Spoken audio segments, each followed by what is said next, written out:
Welcome, everybody. Welcome to BeoTalk 269. That's it. One goes by. My camera's all messed up. That's Yeah, fine. nice forehead. Right on. There we go. Fixed. Yeah, as per Uh, usual, a super chat guarantees an answer to your topic and/or question. Leave a like and subscribe; those are fully free, and it helps out a lot. Come join us on our Discord because that's always good. Start a poll because it's the evening of polling. I've decided, and go buy some stuff at Skinny Play. Use the promo code to get 10% off. And it's a good one. I'm happy with my software. Yes, somewhat getting there. No, not for its money. Nice. Yeah, I don't know. They didn't do that app. Source selection is really dangerous. I think what they've done with it. yeah, who needs sources when you've got, I don't know, products? Like you can't. How do you even assign that? Are you able to assign it in the My Buttons? Even? I have no clue. Let me try. But that's so silly. So basically, they're forcing you now to buy a Bio Remote One with the theater if you're using it even for music. Oh, let's go My Buttons. Yeah, please vote. Mina, please be honest. Don't be like, haha, it's all shit. Like because it's not unless you have an edge case. If it is even an edge case, please also comment what's going on because it's good to know. Like, I don't know. I'm still kind of neutral. I feel, although probably it is seen as shitting on things. I hope I'm not, but uh, to put it this way, right? Like, we all at some point know that new products, you're sort of going to experience all the new hiccups and stuff. Yeah. But there's a difference between hiccups and stuff outright not working and or workarounds that shouldn't be there. And I don't know, maybe it might be something more personal, but I still feel like the something like the theater is the heart of the home. In that sense, that there's not that many people that have more than one of them, and a TV you would kind of want to do the basics all the time properly. Yes. Yeah, so far there's not many people. I don't think we've done 2 theaters in one house yet. I don't think so. But I mean, like on the Discord, I see people say things like every so often the Bio Remote 1 goes blank, right? Like, and under your TV sources, it just says TV and nothing else now. One of mine still does that, and now I just replaced it with a customer's chassis because they swapped him a chassis for his Horizon this afternoon. This week I went to a service call, and the Horizon literally lost the remote control from the menu. Like, it doesn't exist anymore. But apparently it pairs when you just go to device pairing for Bluetooth. Horizon or Harmony? Horizon. Oh, so old TV. Yeah. The good old Android operating system. And it did an update and so on and so forth. So the brand new chassis I brought in caught on and, copied all the sources and everything worked. It still works properly from the app, but the old remote, no way, could not pair it back again even after factory reset. So I took it home, put the chassis in my remote, and played with it. And overnight it loses connection and then it resets again, like it reconnects. But I have to use the other remote to turn on the theater. So I understand this is a problematic chassis, but just for testing, right? Like, I've done that just to see if it's doing it on my TV as well. So it's doing that. I'm not saying that I have an issue with it, but I have.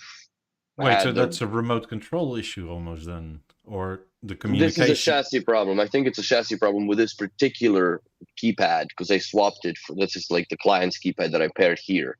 Yeah. Because I couldn't even pair that keypad to the Horizon back. Like, his original remote just wouldn't go back to it. Like, it just wouldn't. And I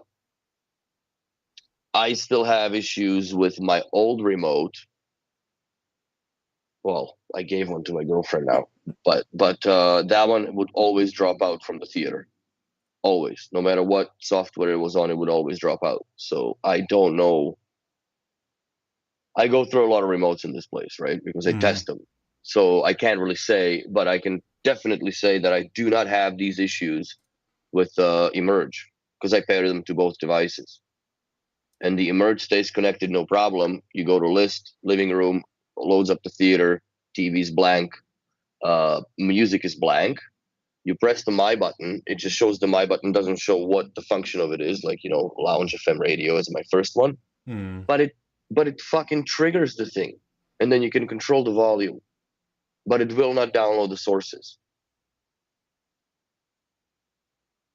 So you can't select TV per se unless you have a My button selected as one of the TVs. So, yeah, good for you, Anders. My Harmony works great because it's solid build. Well, I don't understand. I don't know. Maybe this is where my sort of slight annoyance with this all is. As in general, I haven't I'm also annoyed that my house isn't further along than it is, but that's another thing, right? So I'm not actively sort of. That's going to be a different podcast. having all these issues, but I mean, we're now more or less, a year into having the theater? Yes. Maybe a year plus. And it's sometimes I feel like it's watching Michael Jackson moonwalk, that we're going 2 steps ahead but backwards in the same time. You Yeah. know.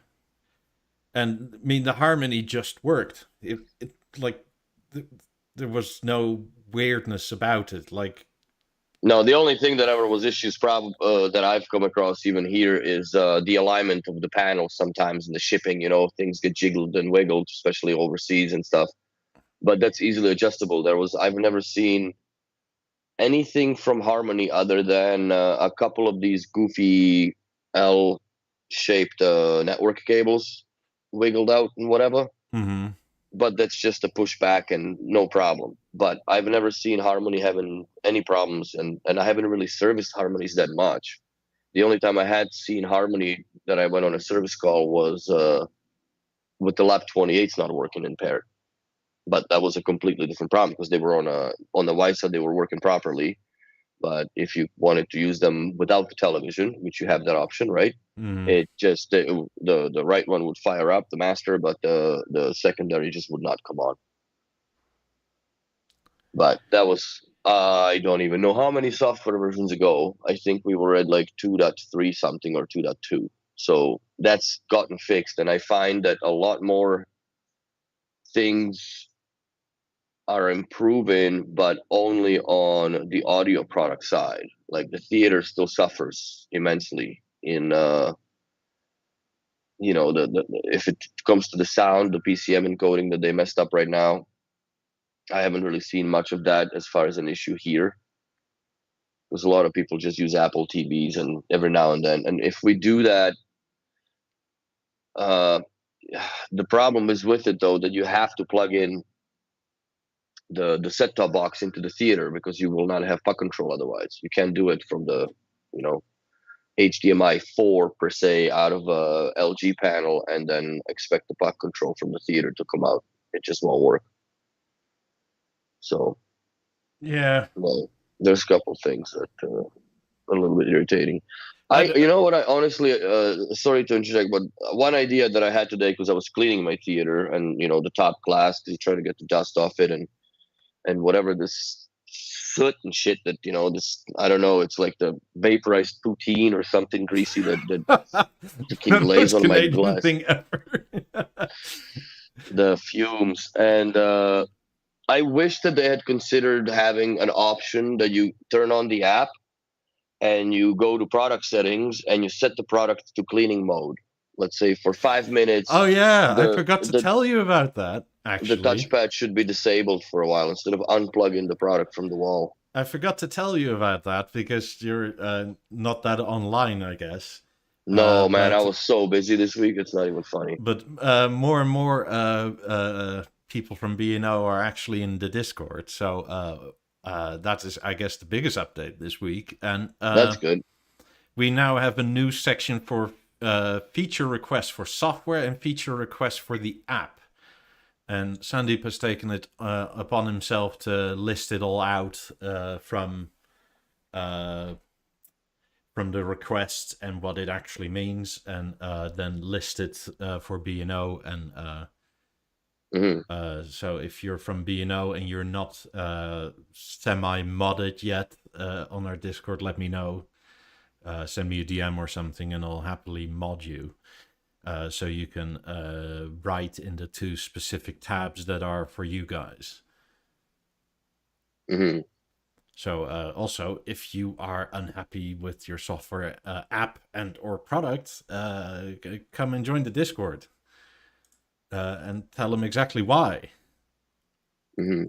Guycord used to be able to disable the touch plate. No, it's just to disable the proximity sensor so the lights don't come on, but you still will be able to push the buttons. So when you're cleaning that thing, and God forbid you go on a volume and stuff, like it's going up and down like DJ Diddles. Yeah, that's actually So a feature request that has been requested in that list. good. A cleaning mode or a little kid mode. Yeah. Like you have a bunch of little kids around and they go like that, right? And all of a sudden your volume is at 90.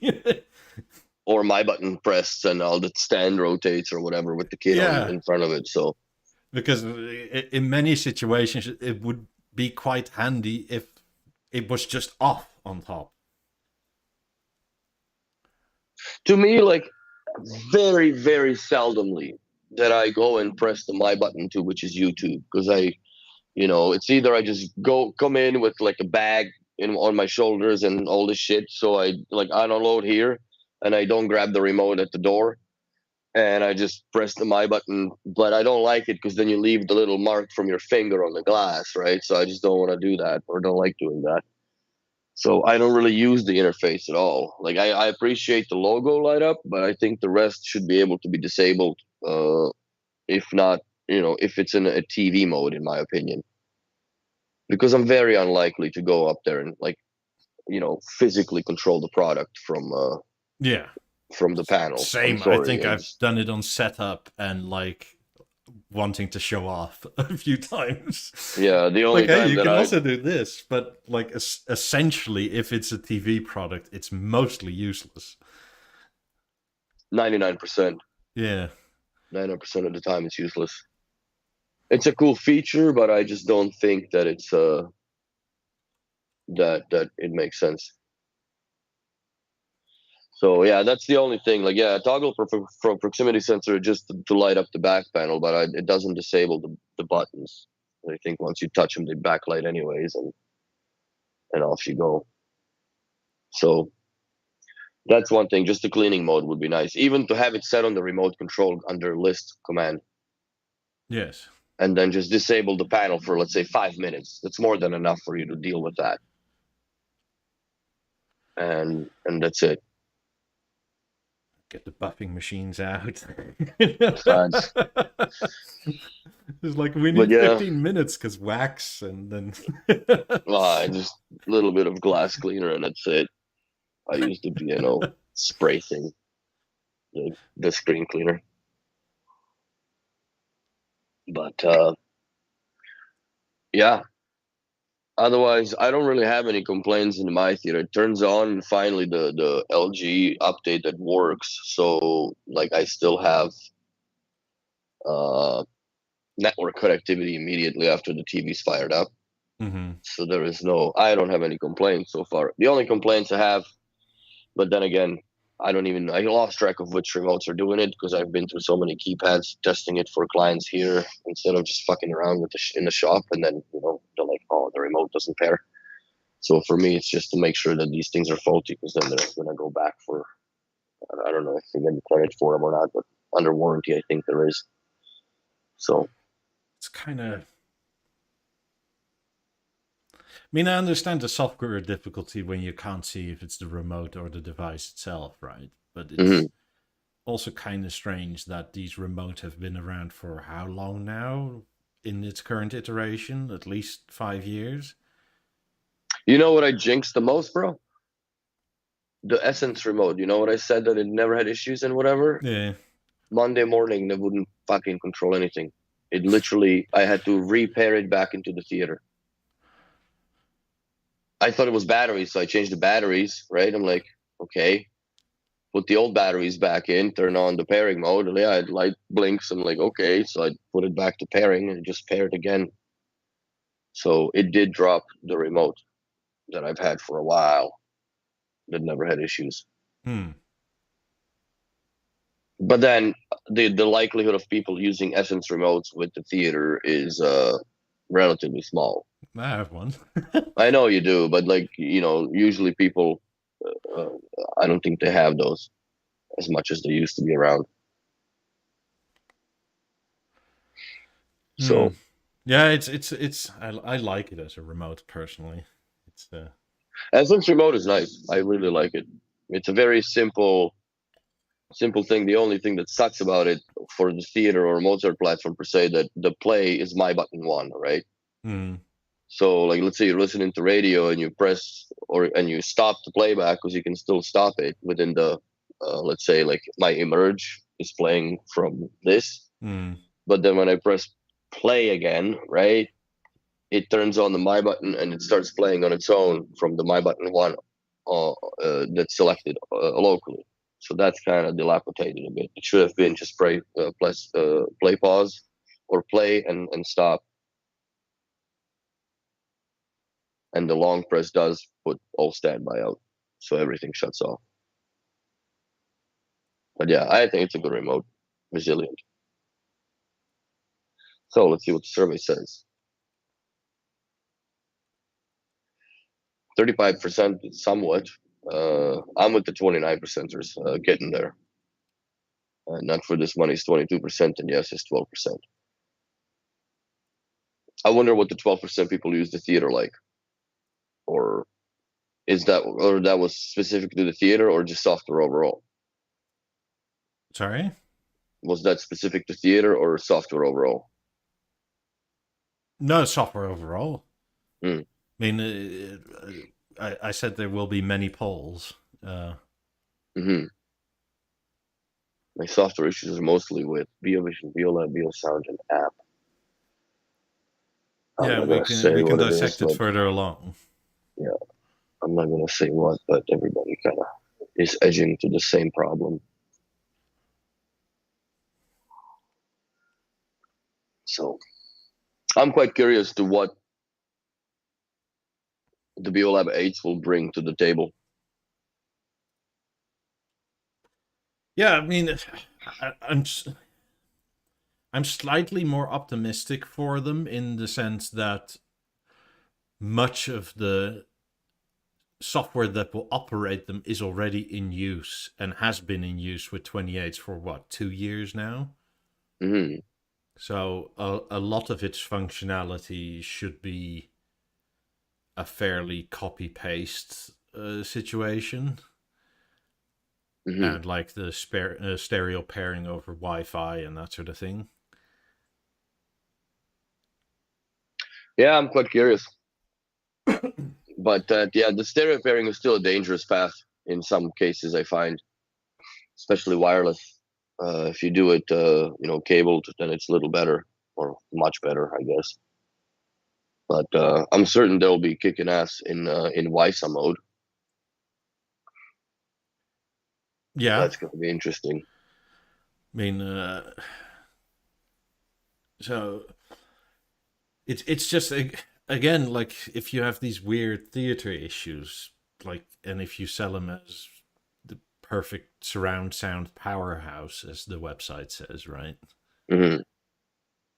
Uh, it's kind of like, shouldn't the theater be a bit more solid by now? Right. I mean, we're a year in, right? And the theater at its current price, like,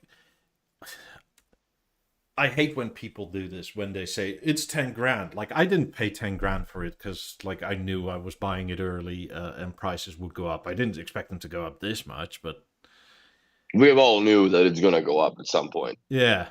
So the early adoption makes sense only for the cost, but does the cost of suffering I mean, but equate the deal you get, The really? Mark One Eclipse was a fully new system, and after a year, that was pretty decent, if not fully functional. And it was like little little things around the edge, and I think it was like line in had some issues, but like not the basics functions of the, like, just turning on and off or the remote dropping out for no reason. Or eating too much battery because it's Yeah. just whatever the connectivity problem was in Handshake. Yeah. Yep. Has anyone stepped in to provide legacy BNO cables for the US? Yes, Steve, it sounds heavenly. That's the only guy, other than just Or your your local dealers. dealer, yeah. But I'm saying that there is a lack or a shortage of BNO cables in North America. I think there's shortage of BNO dealers in North America. That's, I think, where the problem stems off to begin with. But we don't have issues with getting cables from BNO. We just, we don't stock as much like DIN to DIN connectors anymore because that's very unusual at this point to use because the RJ45 connectors have been around since BeoLab 12s. And yeah, most of the new installations, we just obviously do the Cat 7 product cable to RJ45 males and plug it directly into the things. So yeah, you would need to order them.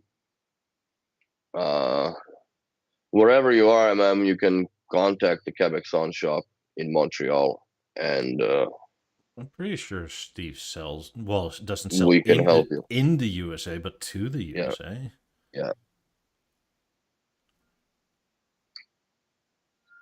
You can also call Florida shop. I mean, You also, can I call. mean, there was a last few months where he had like family issues, which uh, wouldn't allow him to take that time out of the day for that. But I think he's back to selling worldwide. I think.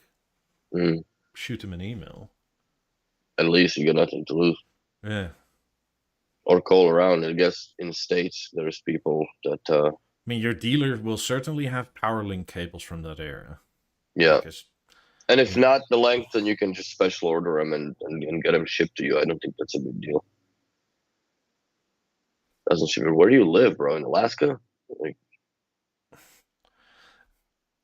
know, or if you're in oh god, what's that island called? That's not a state but a sort of territory.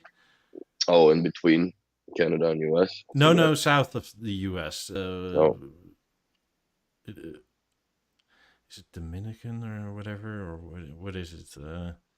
Something like that, where it's weird because you have to, like, nothing can be shipped directly to it. It has to go to continental US first. mm, I don't know. There's always a way. Puerto There's a Rico, will. that's it. Like, you cannot ship anything to Puerto Rico that directly from anywhere in the world. It has to go to mainland US first. Weird. Yeah, it's some sort of federal law weird thing. So, and I'm sure you can get call Quebec Sun, bro. That's it. Google it. Call it.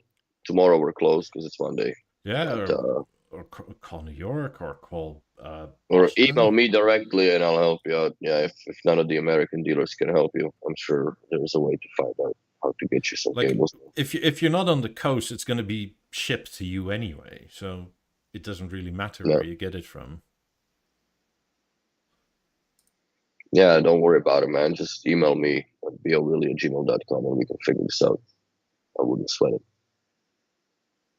Wouldn't sweat it at all.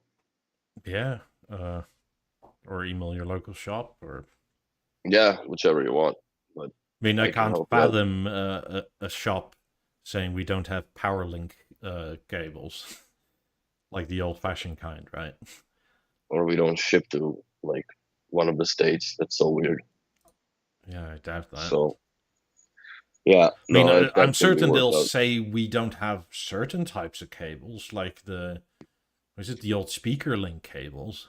Speaker link, MCL wire, and whatever else have you. Yeah, that's good luck even in our shop. Like that's hard to obtain now. But if you need just regular power links, bro, let me know what lengths. Email me or email. Like I said, you can just email the dealers. But yeah, that's not a big deal in So, my onion. uh, so What's your guesstimate on the BioLab 8 walnut grills cost? Like as bespoke. Do you think there's going to be another? Oh, speaker link, speaker link, yeah. I'm sorry, but they stopped bro. making those in what, the 80s, late 80s? Okay, well, hang on a second. So you need like the male to female? Because I do have four boxes. I just don't know where in my storage locker. I shit you not. Are you So gonna dig? I might be digging. Well, I need to go to my storage locker anyways because I've been here for long enough now that some of the boxes that I've opened and closed and labels basically don't contain what there's in them. So I'm gonna dig up and just sort out a whole bunch of shit over the next few weeks. And yeah, relabel everything and put it back in because the winter's coming and I don't want to deal with that when the snow's on the ground and they'll pull your locker out and you got to fuck with that. So I don't want to. I just want to do it before that comes down to it. And yeah, if you want, I have fudge. I think they are 5 meters in length, brand new in original BNO boxes, bro. Wow, that's Yeah, that's a real unicorn these days. I guess it is, but yeah, it's a female, so you can plug them into the CX 100s or 50s, or even I think I don't think the red lines had it like that. And then just a flat and a single pin to the Biomaster or whatever 1000 series you have. So yeah, drop me a line. I might save your ass. Yeah, I'm angry at one of my cats. God What happened now? damn. You don't even have your BNO out, so you shouldn't be angry. Headphones. Oh no! Uh, so last night I was asleep, and as you are at night, right? Like that's not that weird. Commonly people do that, yeah, when it's dark. Apparently he wanted something and couldn't wake me in time for whatever he wanted. So he found my E8s. They had to be, and now my left earbud is missing. Missing. I have no idea where it went. Oh. I found the right one. It was essentially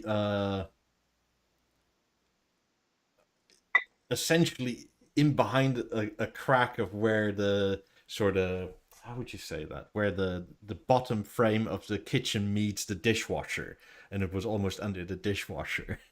So you just like bing bing in there. Well, I mean, they were in their case, right? So at first it's like case off, and then it's like, Oh, so you'll either find it on your next reno or when you move out the house. probably, like, asshole. Shit. I mean, Check the litter tray, David says. yeah, maybe. We'll sift through So it. this But morning that started. E8 is burnt anyways. If it's in the litter tray at this point, that's a burnt headphone.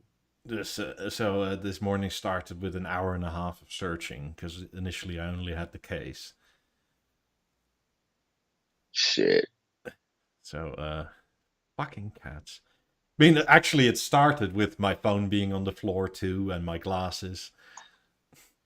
Oh, they just went ham on you. Yeah, but he's the only one that does that.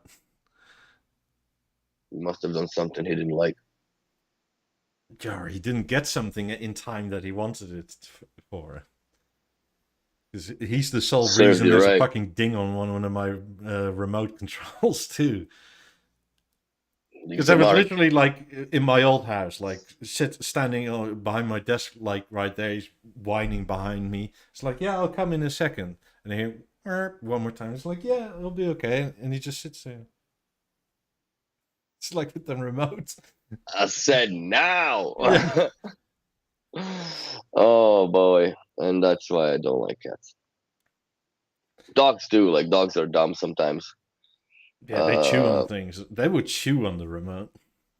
Bro, I'll never forget this. We were playing a Xbox at the time. Like this is 2006 maybe, and my buddy had an American Bulldog, big dog, and he's sitting under the table, and he chewed through the 120-volt cord of the Xbox. Ow. And when he made contact with the wires for the first time and the juice came through, bro, he fucking flew upwards. Everything on the table, everything flew apart. And ran off. The Xbox turned off, obviously. And that's when we realized that, yeah, and he never chewed anything ever since again. But I don't think I would be doing that too when I taste 120. So my BeoSound issues are with theater, Mozart, ASC. Well, Mozart is basically yes, the theater is on Mozart, but it's kind of not a BeoSound, although it is a BeoSound, right? Like it's more a BeoVision, I would say. Like if you're gonna make a chart of like how many people use the theater as a BeoSound purely, like no screen attached, I think it's Very probably few. 99 to 1, something like that. Because you can use it as just a speaker. I mean, it's possible. Yeah, I've done it for a week till my display showed up, but it's not something that you just have it. Like it's not like what, in my opinion or eyes, would take a place of a BeoSound 35 per se. Like that's not it. So I definitely, I think that they shouldn't have introduced it as a panel that, or a soundbar that does every screen on a planet, that it's modular enough. I think they should have just introduced it as modular for LG screens, Yeah. and stick with the brand that you know that things work with, well, more or less. And you have the app developed, because like if you have a Samsung panel or whatever, it sucks. Like you can't really, that you either have a dumb sound bar, uh, or there's really no interface. Like you're still using, let's say, a Samsung remote to do navigation within the TV itself or panel itself. So that's yeah, that's one of the downfalls, I guess. But I don't know. We don't really do anything but LG screens when it comes to doing them at the theater. We've learned the hard way a couple times, and we've learned fast. Yeah. And most of them were not even a sale out of the shop. It was a pre-existing condition when a client decided that, you know what, I'm gonna move my stage to the bedroom and I'll put a theater, let's say, in the living room instead, where it's got more horses, right, and more oomph. So yeah, but then you come in there and it's a Sony panel or a Samsung screen or whatever, and it just convolutes and complicates things a little bit.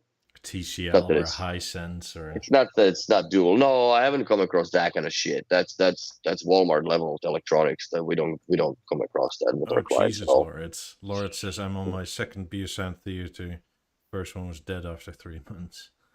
Wow. Can you elaborate on what happened, or if you know, as far as how it died? Was it the power supply, or Did you set it on fire?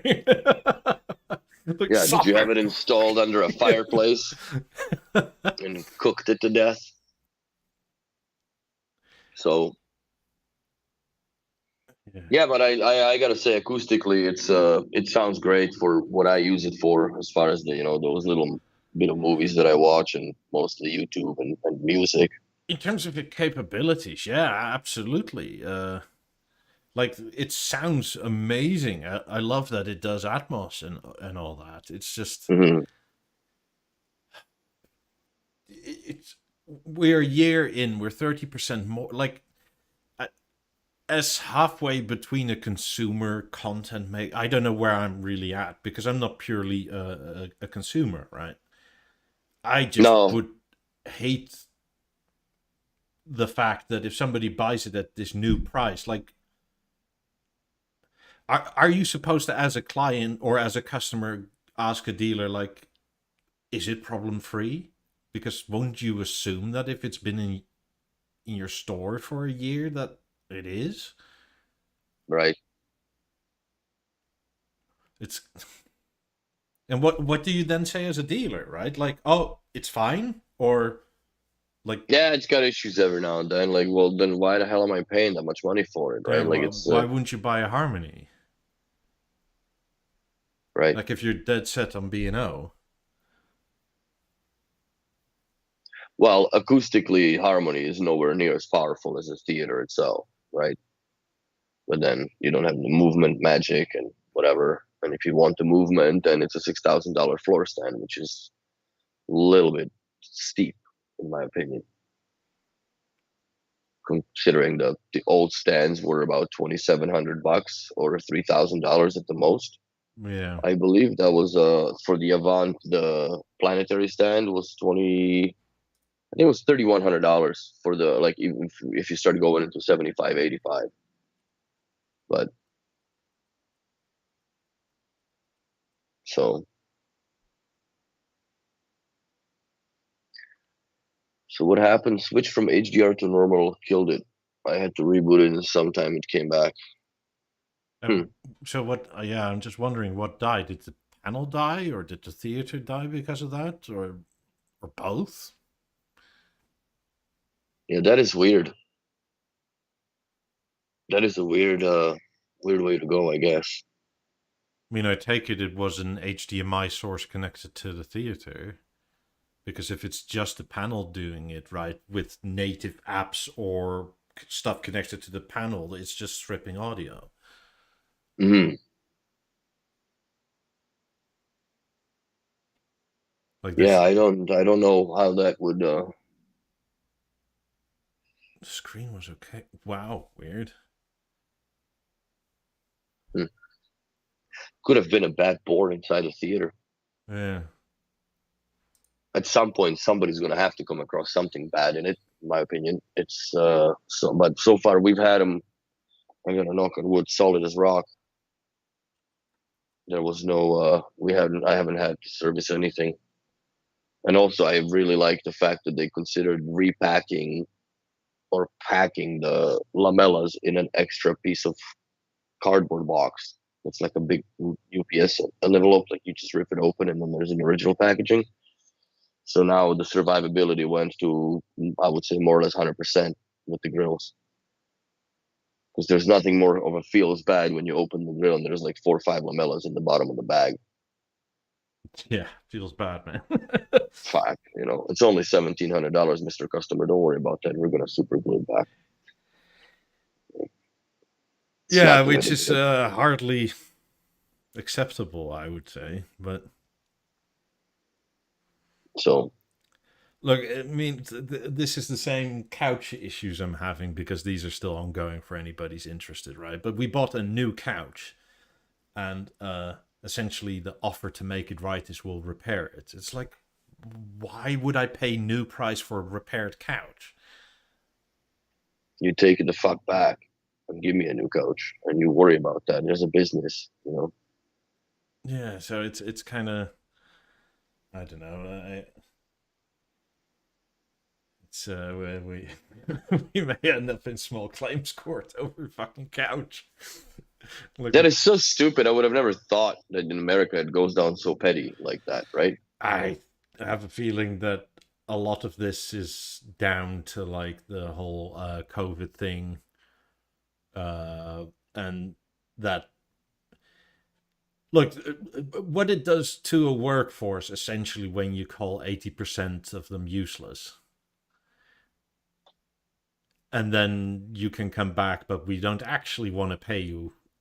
It's and then also the news is, but we're making record profits. It's kind of like Yeah, if you want to turn people into assholes, that's one way to do it, right? I that's a good way to do it, actually.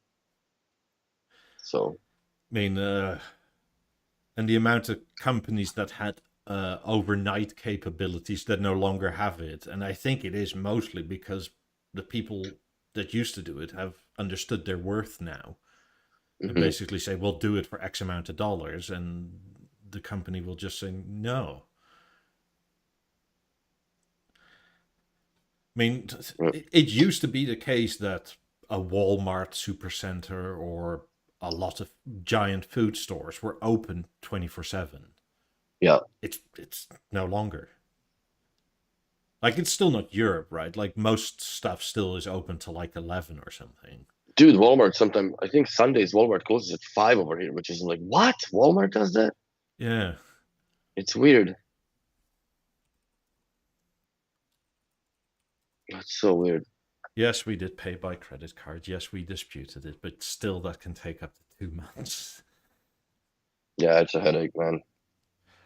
Oh, I was swirling down the rabbit hole of YouTube videos, and Aaron McCarty showed up, or popped up in one of the like whatever audio channels. There is a new set of Origin acoustic speakers from BNO that they've Yeah, the introduced. BNO Bollard or something. Yeah, Bollard 2 or whatever it's called. Such a weird name. Well, it is a Bollard. Hmm. It's very British in the sense. So that's new with the new amp that came out. I forget what company they've paired up with to develop the amplifier as well. But I don't know if that's like how much of a target market is there? Like, is there a lot of outside audio that happens? I don't know. I'm yet to see it go on as far as I think it's more than you think, especially like hmm, in America. sunny places. Yeah. Like this is not that crazy in like California, let's say. Hmm. And here I just don't see it much as far as the Yeah, because because it's people too got these. fucking cold. people get these occasional rock speakers and shit. That's a nice one. I like the silver. You So, can also get them square, apparently.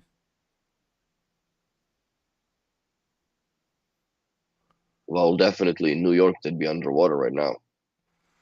God, yeah, if you're in New York, Feels good bad, luck. man. Yeah, that's Sorry, insane. When I was your looking at flooding is. YouTube, that's Uh, insane. What's happening there? But yeah, they're nice. How tall are these things, by the way? let's see. I would say about a foot or so. So what, like 30 centimeters, probably? Let me grab up this one. I think they're taller than that. If it's a bollard, it can be 30 Yeah, but the base centimeters. thing is supposed to be mounted underground. Yeah, of course.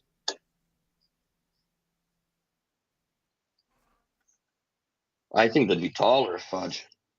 How do you disperse the high frequencies? Like, I guess through that little lens thing that is on the bottom?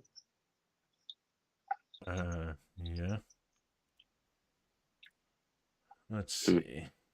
Uh,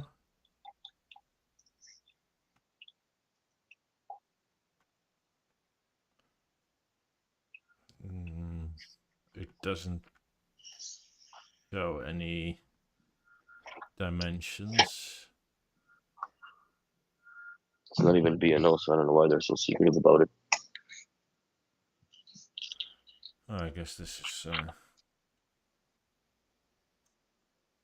the closest to it. How you install it in the ground. Whole diameter 18 inches.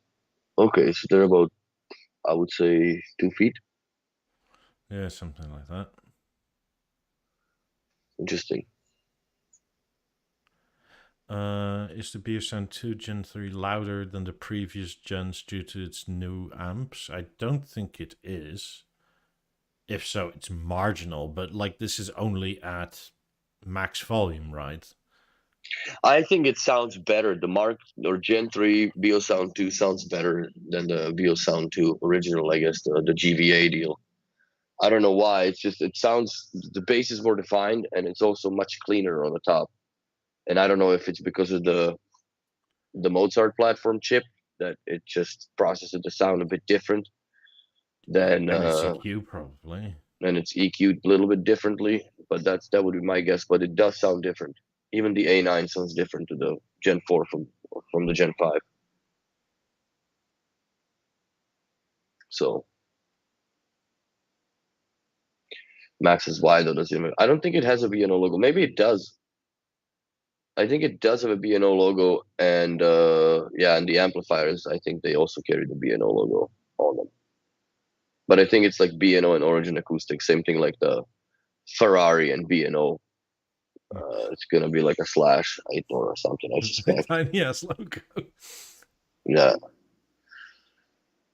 but yeah, it's something that I haven't seen around here. I don't think that it's something that we would even remotely entertain selling in Quebec or Montreal or No, Ontario. this is pretty custom. Yeah,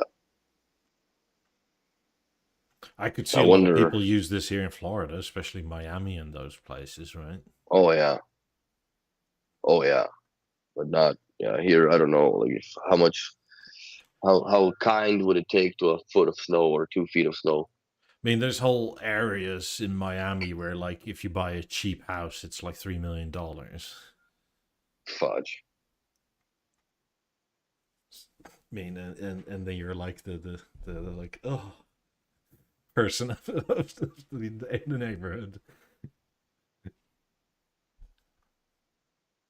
I got oh, so you need those are Penta cables, I think. Yes, probably. What I got an email from Michael. Yeah, those are Penta cables, bro. Call this. Uh, what speakers are you connecting these two, man? Pentas, probably. Pentas, yeah, that is Pentas. RCA to powering cable that work for me to replace it. Well, there is a way to make these cables. I just don't know if we have those connectors. Because I'm You get assuming that some you're paper looking clips for and a hammer. fine. You make But I'm some. assuming that you want that so you can actually see the displays and see the CD information on them, which makes sense. Hmm. I will. I'll dig. No promises, but there could be something that could be done for sure. Yeah, when did the Pentas stop being sold? Like what? 92 or 94, maybe. Yeah, It was shortly after the BeoLab ones came out, but BeoLab ones came out in 1999. yeah, and then since then nothing has used those cables. So like, No, Pentas were the last. Well, were they the last ones with displays? I know, because there was BeoLab 5000s and 3000s afterwards, yeah, but they I didn't think, use that cable, did they? more or less. Not with the RCA, no. Yeah. God, that's like a So 30-year-old cable that probably hasn't been made for at least 25 years. yeah, that's gonna be tough to find the plugs, man. But we'll see if I can muster anything. I'm in the shop tomorrow afternoon, so I'll snoop around for you and see what I can find. I know that we have pentas coming left, right, and center. I mean, it's almost like asking for the, oh God, what are they called again? The red line cables with that are springy, right? Oh yeah, the telephone coil ones. Yeah. Yeah, good luck with that. Like That's a good luck with that, sure. I feel the Mark One Pentas are in that same ballpark. Yeah, those are gonna be hard to come by even in my bags of tricks. But Because weren't those cables for that display specifically used only for the Mark Ones? Because the Mark Two and Threes had the amps, right, and used the newer power link with data. well, the Mark ones didn't have any receivers nor displays in them. They were just a dumb speaker of the shape of a Penta. And once they have the amplifier 300 attached on the bottom of them, that's where the Mark IIs came out with the displays. And then they just upgraded the displays, I think, for the third generation. And maybe, if I remember correctly, the third generation might have had a power link DIN connector instead. So, Hmm. so there. Uh, Yeah, it's gonna be tough to find them, but we'll see what we can do for you, Mikey. uh, Barriers. If anybody has listened to the BLAB 8 yet, I haven't because I've been doing other things. You can pre-order them. I'm pretty Yeah, sure they'll sound pretty good on the money. How yeah. they exactly sound? No idea. I mean, I I'm would. anticipating they would sound better than 17s, more accurate than 17s, a little bit more bass response. That's about what I would say that I would expect. Yet I have a feeling they'll be softer on the high end. You think so? I think so, slightly. Hmm. Well, I guess it would depends also if you do it. Because the 28s are as well compared to like stuff before it, right? Like, I mean, 18s are. It's not the correct word, but a bit more shrill on the very high end than the 28s are. Mhm. And then the ones are like ear piercing. But then the fives are quite soft. So it's more akin to like 28s are more like fives are at the top end than 17s necessarily. Yeah, I'm very curious. We're gonna have a training. They're gonna have a traveling pair coming up, so I'm very curious to what they're gonna perform like. I don't think that I'm gonna be disappointed. I'm very excited to see them work with the theater. The only thing, like if I were to buy them, my problem is that again, I'm gonna bleed out of my butt for the walnut covers, which are not even available yet. So I'm gonna have to wait because I don't want the fabric cloth. It looks cheesy to me. It just doesn't match. Nothing. And yeah, maybe I'll move the 18s to the front because I think 18s with the theater at the front would be just perfect. And then have lab 8s at the back.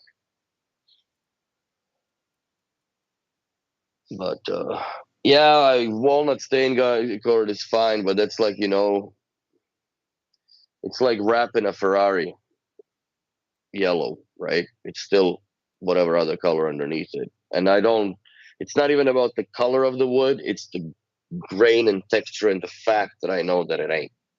Yeah. That's the biggest thing, you know. So the weird thing happened yesterday. I was going to bed. It was like I was falling asleep on the couch, blah blah blah, this and that. And I woke up to my theater just go toot toot at 2 in the morning. And I don't know if it was because they had something as far as like the Ubiquity update goes, and it rebooted the access point, and then it just came back on and gave the ding dong that it's back online. But I just found it a little weird, and nothing updated, at least that I know. Well, the captain's one proves that it doesn't always matter. Sometimes it just updates regardless of what your I settings are. have, yeah, I have my updates on. I just say screw it, man. I'm gonna live with mistakes and whatnot. Yeah, I'm just at 3.2.1, but I want to see what version. Does anybody else has an issue with iOS app version of the BNO app? When you go to the about in the theater, it just gives you 3 lines with orange dots in the left hand side, or is it just me and everybody else? I have no clue. Yeah, Like I said, I'm slightly out of it, and I mean, the one weird thing quite often I have with the app is that it won't find your headphones even when you're using them on the phone. It can't find them on. yeah, that happens to me with my portals. They won't connect sometimes. Also, I have my old set. So this is in the end what I may be doing, right? Like this is my old set of E8s Yeah, 3.0s, and the left one is still good, and that's the one I'm missing from my new set. So I may like reset it and use this one if I really can't find it. so Uh, King Kong, yes, 3 dots here. Yeah, it's the new. If you have the old version of the app on the iPad, it works no problem, or iOS. But if you update to the new system format that they had come up with their never ending wisdom last week or 2 weeks ago, you will only get 3 dots. So even if you need to call support and whatever, you're hooked because you can't give them the numbers hmm. unless you go to the back of your theater. God forbid it's on the wall, and peel off the. Well, if you're standing in front of it, is the right back cover, and that's where the sticker is. Hmm. What I was gonna say is like, so I have two sets of E8s, right? Like I'm not Hmm. tossing these, uh, but I renamed these to E8 old. Okay, But I'm gonna since make the it app lucky. update, Yeah, these are just E8s, and my new ones are now named E8 old. weird. So it changed the naming for everything, or just That just well, just for headphones apparently, but I mean, since they're the same product, but apparently if you rename them, like in the Bluetooth device list on my phone, there's yes? they're still the new ones are still the new ones. So Apple apparently can see it, but the app has changed them around. I've had sometimes with my BioSound Explorer that it just goes bs.-ex. It doesn't call it full name. No idea why, Hmm. but it does happen. Sorry, I just can't wait to make a latte. But yeah, other than that, I don't really have any more software kinks with my theater than described below and above. Yeah, I mean, I, I guess I mean, I wouldn't be too bothered if there's a holy hell, that's loud. Sorry. If there's like a few quirks here and there for like I don't know line in or that sort of thing. But the like 2 weeks before I left, and so I haven't tried it. But for some reason, every time I try to AirPlay while something else was playing, it would just go quiet and literally nothing would happen. On what? on my theater. Let's say BNO Oh, radio was playing, right, and you're on your phone. It's like, oh, actually, I want to airplay this to the theater. It would just go quiet, and like we're stuck now. hmm. So you unpacked your theater already? No, this was before I left. So this was. Oh, I'm not I sure think if that's that's still. fixed now. I I don't hope know. I so. don't use AirPlay, but usually my girlfriend comes over. She uses Spotify Connect. So I don't know if that applies to anything really. But it does keep the connection from Spotify Connect, which is weird. Have you tried your Deezer Flow yet for an hour? Yes, actually, I just started building my Audi set today, which I finished the first bag and or first set of bags, and I was listening to it for like 2 hours and no problem. Yay! Yeah, it didn't drop, it didn't reboot, just played. I didn't switch tracks. I maybe switched once or twice, but it played, and I joined the Emerge as well, and it just kept on going. So far so good. So maybe that's fixed because they did say that they had some whatever the improvements were to these are tracks that wouldn't play. Mm-hmm. I don't know what that means. How does some tracks don't play? But I do have some weirdness going on Surely where that must be codec related or something, then. I don't know. But like, here's the weird thing. Like, I have an artist that I have on Deezer that I can play because it's normal, right? And if I go to the BNO app, it's grayed out. Makes no sense. What? Yeah, I'll show you. Let me see and pull up the theater. It just makes no sense. But when you tap it, it starts playback. But if I tap it and start playback on the Emerge, it doesn't play. It says this track is not supported or whatever in this country. What, you haven't been to another country in so long? Right? Like, So sort of a time added. Okay, now it's fixed. Now they're all proper. They're not grayed out. oh, That's just wow. so weird. Yeah. I swear to God, like 2 or 3 days ago, it was all grayed out still. So now it Yeah, I mean, I works. believe you. But it's just a weird, like, what a weird problem. Like, why can I not play that here but there? But then if I play it on the theater, then I can join the Emerge and it doesn't make a difference on the illegal track that Emerge wouldn't play. So Yeah. I don't know. But I mean, I'm just. I guess I'm gonna do it mostly like my old place, right? Like I'm essentially gonna attach as little external equipment to the theater and attach it all to the panel. well, if And you don't have a regular cable TV, nothing then connects to your theater. no, but like an Apple TV and that sort of thing. Well, Apple TV you can connect directly to the panel. CC Yeah, works through that with the BO4 or BO Remote One. yeah, because that's how I had it at my old place. I mean, it's the way it's going to be set up here is obviously more of a pain in the ass to do that, but seemingly the LG panel has a much better time of handling the CEC than the theater does when it's first in line for some reason. Hmm. Yeah, I've honestly started to notice that and realizing that too. So most of our installations, that if at all possible, we pull everything into the TV panel. It just seems to be more solid that way. So I don't know. Yeah, is there any way like people at B&O can copy the homework then, or see why that is so much more stable? Because I mean, this is me as a consumer speaking, right? Like I'm not coding for this or anything, but I thought CEC was pretty universal as a standard.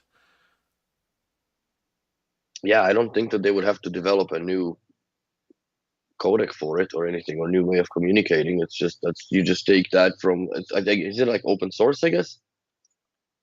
Damn near.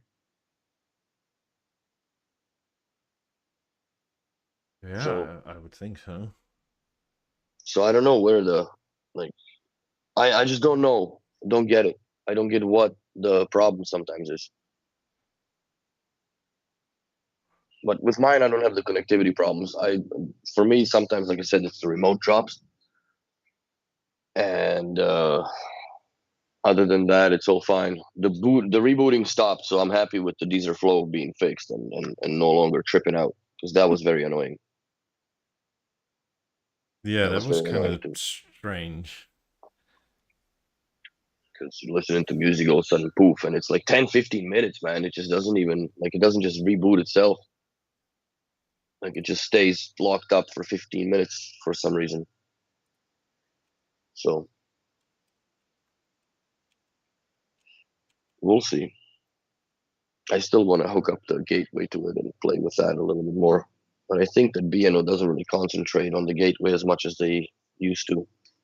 I know there's a third version of it, but I haven't even seen it in a product offer or anything yet so far. So I don't know what the difference really is, other than it's faster, I guess. But how much faster do you need it, really? If your remote can't connect to the fucking theater, it doesn't matter how fast that is. Yeah, the weirdest thing to me is that sometimes when you have your remote drop out, which is weird in and of itself, but that if you go to the list, it's still there. And then you repair it, and then you have two of the same remotes. Or at least I've In had the that. Had in that the before. list, Yeah. yeah, it doesn't do it anymore. It repairs to the same. Oh, okay. So I That's know it didn't duplicate my Essence remote in the when I repaired it. I didn't remove it. I just pair a new remote and just picked up Essence. The weird thing is that if you pair an Essence remote first on your BeoSound Theater, then every single icon during the pairing procedure is shown as a BeoSound Essence remote. It doesn't show it as a Beo Remote 1. The other way, if you pair Beo Remote once, it always shows Beo Remote once, and then if the last one is Essence, then it shows the Essence. But the other way, it just overrides. It's a bug, obviously, and it just keeps the Essence remote as a thumbnail image for all the rest of the remotes that you're pairing to the theater, which is kind of weird. But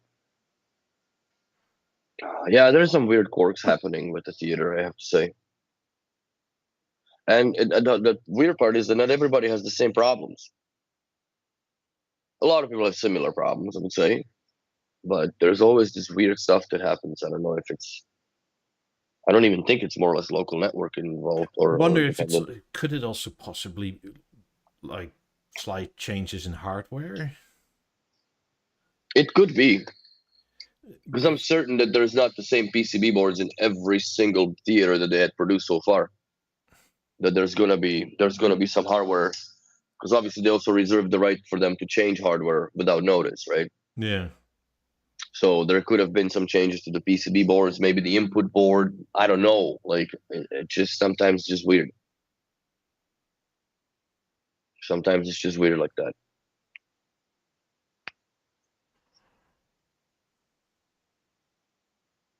But it could be, related to both. It could be that some firmware updates don't get along with the hardware that that particular configured theater has in it from the factory.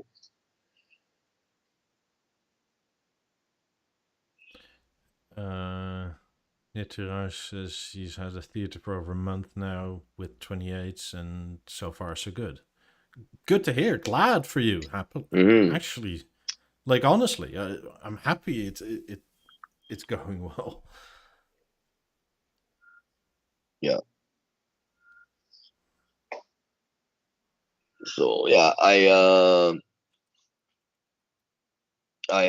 I don't have issues with mine, like I said, other than the theater dropping my remotes every now and then. But I don't really have any issues with rattling anymore for some reason. It's kind of just gone away, or I just don't hear it anymore. Well, just take Or your cover strips off. See what it does. you know what? In mine, I only have it on the wings and the back covers, but I don't really have anything padded inside the back of because I don't have anything in the back of the theater. There's a power bar, not even a power bar. It's just a three-way splitter, so I can have the TV and the theater plugged into it. It's the only thing I don't like about the LG panels, that they took out the ability for you to disconnect the mains from the TV itself. Yeah. It's just one cord. It's such horse shit. Horse shit.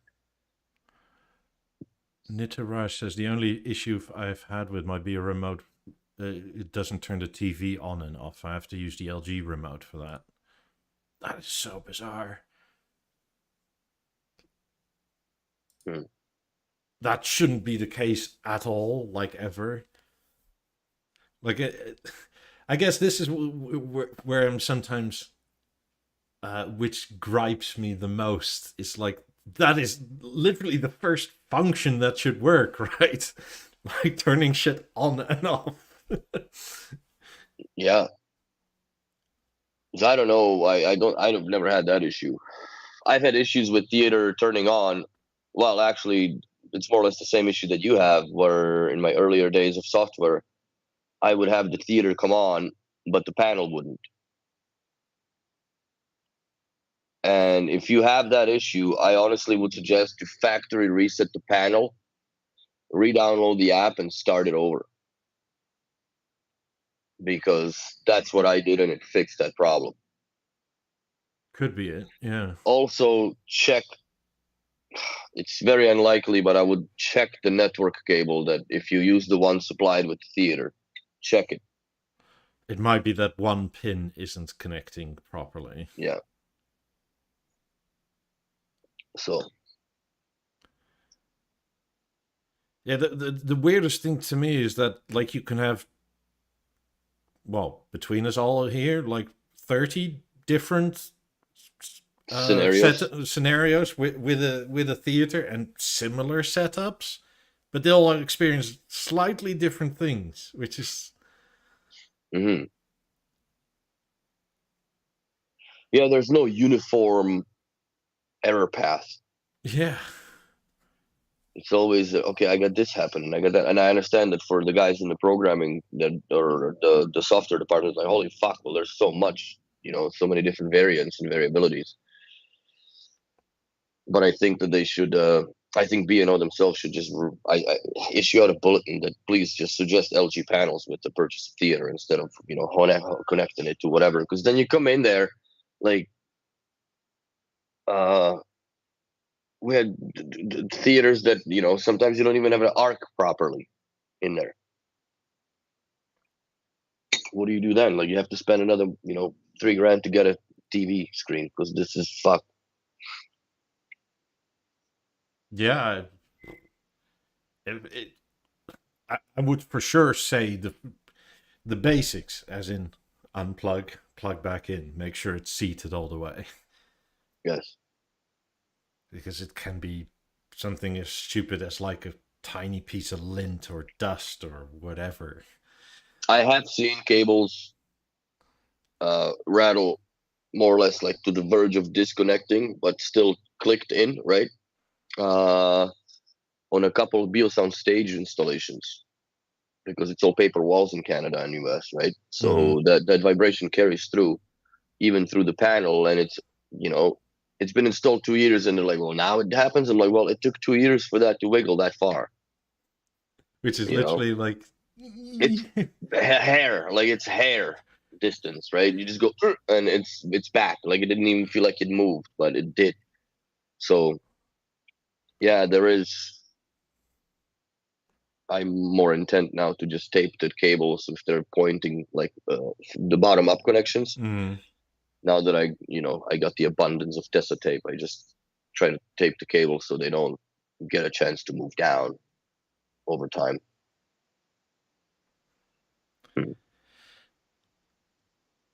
So I mean, I don't know if the newer theaters sold are still like this, but the original ones anyway, the network cable that came with it was utter garbage.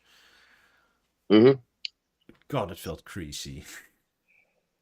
Well, it was something like you pick up on a gas station charger, like. Yeah. It was very cheap, in my opinion. Like, for what it was, the prescribed distance. So just why not make a deal with AudioQuest, for God's sakes, or somebody that makes respectable cables, and just make something that get proper HDMI's, not just this like generic whatever. I like, my distance wasn't prescribed, so I had to buy a new one anyway. Hmm. and I went to a store in the Netherlands called Media Mart, which is like a Best Buy, and I bought a very cheap Cat 5e cable, but it felt a Hmm. lot higher quality than the BNO one. Like this was like China through and through, but that cable worked perfectly. And it properly fits. Where I find that the BNO supplied cables in the theater sometimes are a little bit loose on the connection ends, not in the theater, but per se, but in the panels. And I've seen that they have sometimes a little bit of a wiggle room there. And if there's wiggle room, then usually pin 7 and 8 is missing for some reason. I don't know if that's just the way that the contacts are built inside the RJ45 receptacles in the back of the panel, but sometimes, yeah, pin 6 and 8 is missing, which means you lose control with the remote control. I mean, that was honestly the only real issue. Well, just physics thing I had with the Harmony, which is like after, I don't know, a few hundred times going up and down, it would put that slight bit of strain on the speaker cables that it would just do that every time going up and Yes. down.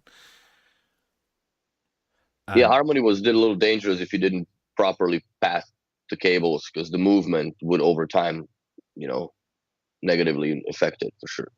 well, also mine was so close to a wall, right? That depending on how those cable, like they want to move back and forth, but since a wall was there, it couldn't. So that Hmm. probably also didn't help. But no major issues.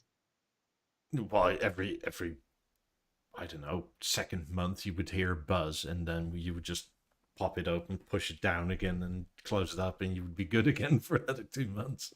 Hmm. Like you didn't even need to unplug it, right? You just put your Just thumb push it on. down, yeah. So yeah, and those are the things that like how do you? There are ways to secure the cables there that they don't wiggle because I usually those ones that are moving, I zip tie them on a number of contact points. There, those little loops that are punched out from the steel Mm-hmm. mold or steel plate. So I zip tie them as much as I can so they don't move. I mean, It's a pain in the ass to disconnect stuff, but at for the the end of the theater day, specifically, I still don't understand how you're supposed to be able to fill up all the connections in the back and get the cover back on. there is actually a video on that. It's pretty interesting how they manage to do that. Yeah, but you can't. I'm sure you can do it, but like you can't really use regular cables for everything, right? You've got to use thin cables for some stuff. No, I would highly recommend using like the thin PowerLink cables. Other than the 50s, they got Fat Cat 7 going out, Yeah, and the rest because is just regular PL. me Uh, 4 Cat sevens for speakers, and then what is it? 3 Cat 5e for Ethernet here, there, and everywhere. God, that's full already, and then you can put in another. What is it? Four? two HDMI's, Yeah, at three least, HDMI's, right? Because you and a have one to power the TV cable, and and a puck. yeah, The like puck is well, nothing. That's very thin sure, wire, but but you end still, up with like a good sausage yeah, like it's that. it's starting to get thick for sure. I agree, but I've only had to do it once where we had loaded the back of the theater on a floor stand. And it was an installation that was basically retiring and replacing a BB9. So that was it sucks because you can't synchronize the sound anymore, right? Like the master link used to be. Like the analog pass through is now delayed because of the processing. So it became more or less unusable in the room. You either have the TV with the fives or you have the ceiling speakers with nothing. So, oh, by the way, Nitterer says, "Oh, by the way, my LG panel has a vertical black line, which I'm assuming dead pixels." Yeah, that's dead panel Or the module on the power panel. connector. Yeah, I mean it happens. It doesn't happen often. Like how many panels does LG make per year? Probably a few million, because they make them all for Samsung, and Yeah, all OLED is LG essentially. I mean,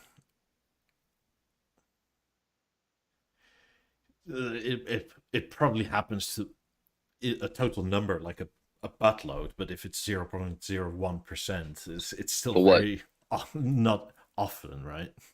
For what? Like if you have panel issues like that with dead pixels or whatever, or dead line of pixels.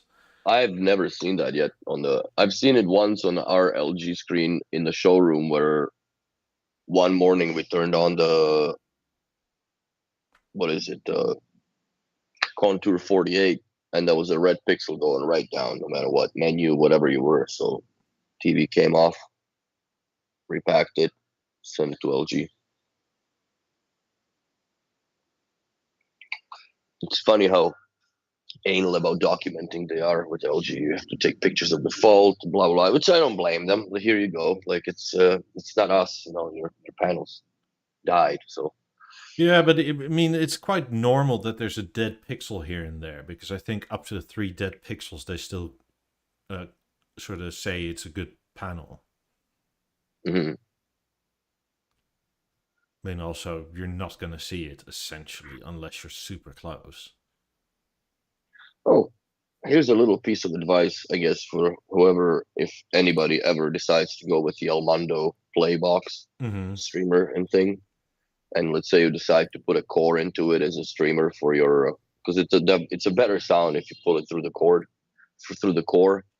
Plug it in RJ45 power link into the RCA input of the Elmondo, because if you do the power link, then it will not switch the arc back and forth between the TV unless you go to the BNO app and you put the core in standby, which turns off the power link, and therefore you're able to switch between. And yeah, that was a little bit of a pain to discover because the client was 2.5 hours away from Montreal. Oops. Yeah, so it was a lot of laughs, but at the end it worked. Everything worked. So, but it's I wish we had an Elmondo box actually in the shop just to play with for a bit, because it's I don't like learning on the job. You know what I'm saying? I'd like to It's know. not the best place to learn, generally. No, and you look like a dummy, right? So I Yeah. don't. And there we go. Now the poll I'm more annoyed with: the state of the app, the product software, Bio Remote, and combination of all. Well, I mean, there's a good argument to the state of the app currently. I don't know. It's just a suboptimal month, I feel. mhm. Because first, there's the big update for the theater, and it's kind of a dud. I just don't understand. Like, is it because we're going into the month of October, so let's make it Halloween scary, and now the app's messed up. You can't select your source anymore. Yes, you improved the BeoLink interface. I really like that multi-room deal, but if that comes with the cost of me not able to be in select a source on any product in my home, then fuck off. Please put it back to what it was, because I do that with the app every now and then. I mean, personally, the whole uh, topsy turvy thing of the app is one thing I don't really understand how that was a priority. Because yes, the app wasn't optimal, but you got used to it, and it needed some tweaks, but it didn't need a whole new refresh of like everything's different now. The interface, but if you change the interface, cool. Don't take the functionality out of it like you did. Like, why did you remove the source, the non-deterministic sources? Whatever that means.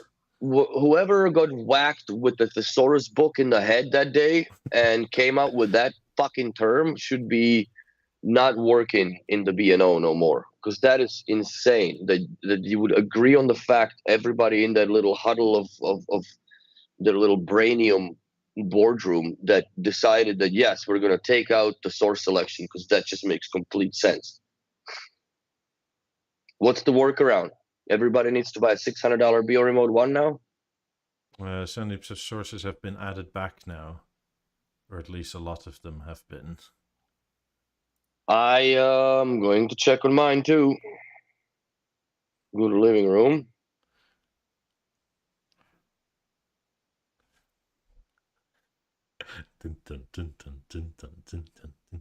Yeah, they came Ta-da! back. They came back, but I don't have. Hold on a second. Don't be cracking those champagne bottles here. I don't have the YouTube. Well, I have all the TV sources. I don't have my Deezer, and I don't have my BNO radio, and I have all the sources that I have also turned off that I don't want to see. So come on. Okay, we're almost there. But yeah, that's I'm asking for the sources to come back properly and the ones that are turned off in the app and the Bio remote to not populate on the list like they are, because I don't need HDMI 123 or 134 and ABCD because I have nothing connected to them. I don't need to see that and scroll through it. Wasn't there before, now it is. And I still can't use local sources from the product that I bought that the app is for. So which is kind of backwards in my opinion. So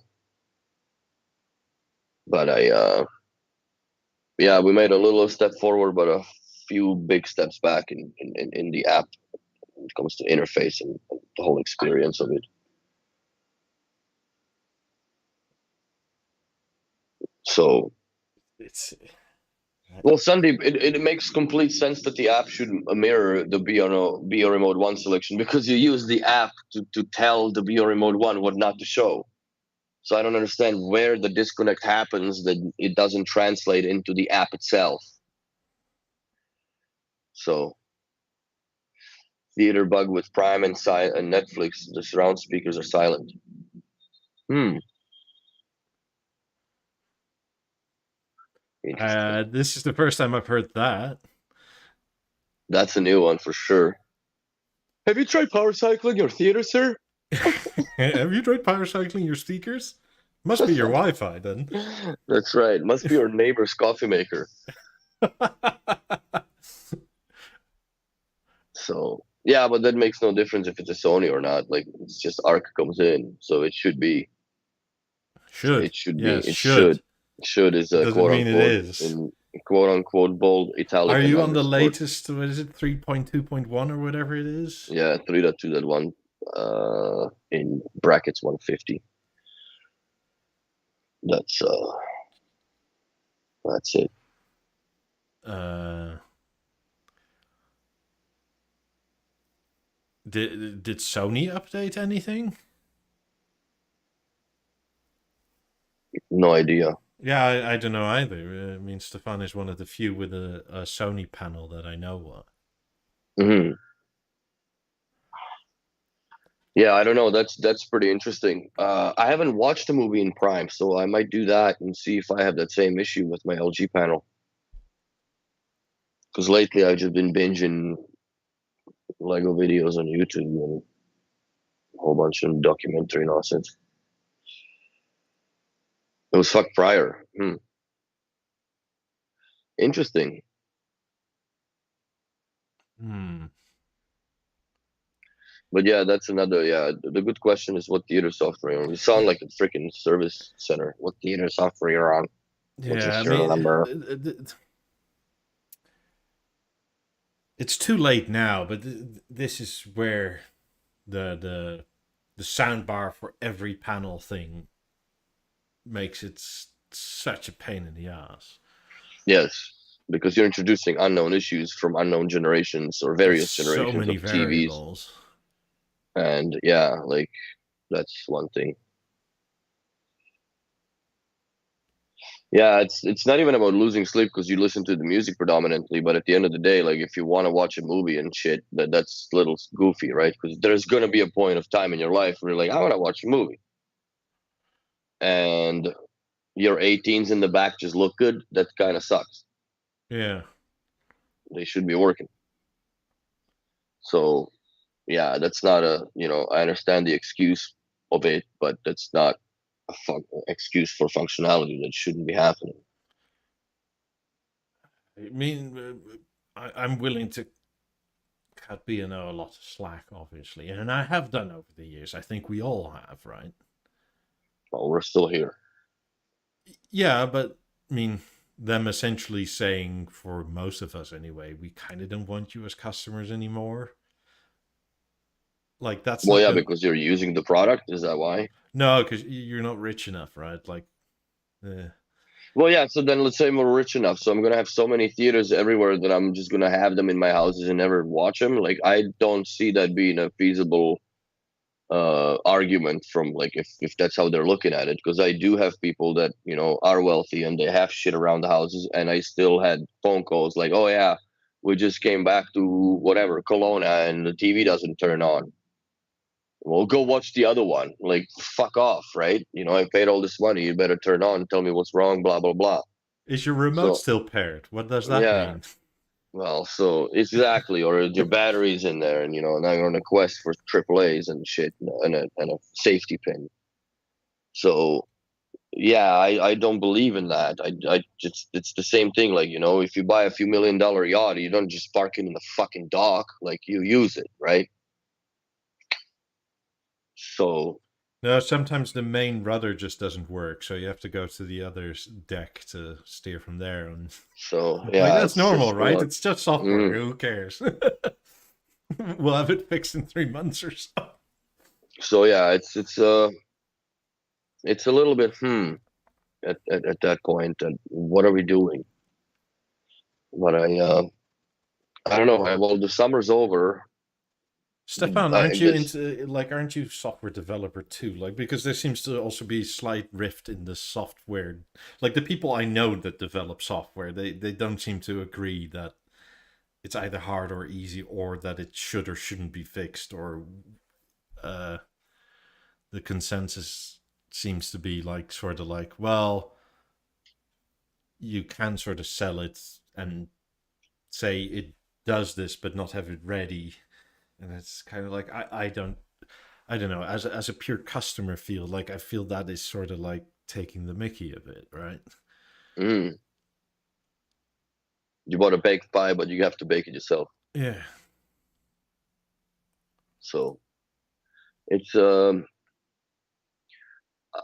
it's became unfortunately a norm in my eyes with BNO, considered the times that we've obviously evolved with BNO over the decades of being around the product, and unlucky all of us that were from the Masterlink era, because that was the true shine and prime of BNO when it was a literal plug and play.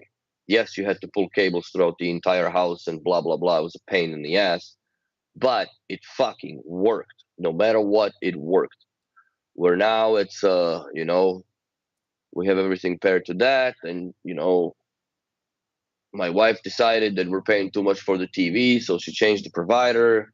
The dude comes with the grub, swaps the fucking internet, and then nothing works, right? And it's just, oh my god. And it's a never ending, and it's a never ending circle, in my opinion, almost of things that go sideways nowadays. But it's also things like getting an A5 out of the box and not being able to put it on the like, it just, the app just wouldn't go through with pairing it to the Wi-Fi network of the client's home. Like just weird shit like that just happens. How? Why? You know. So I don't know. I think that they need to do a little bit more real life testing in BNO. That's one of the things that I see.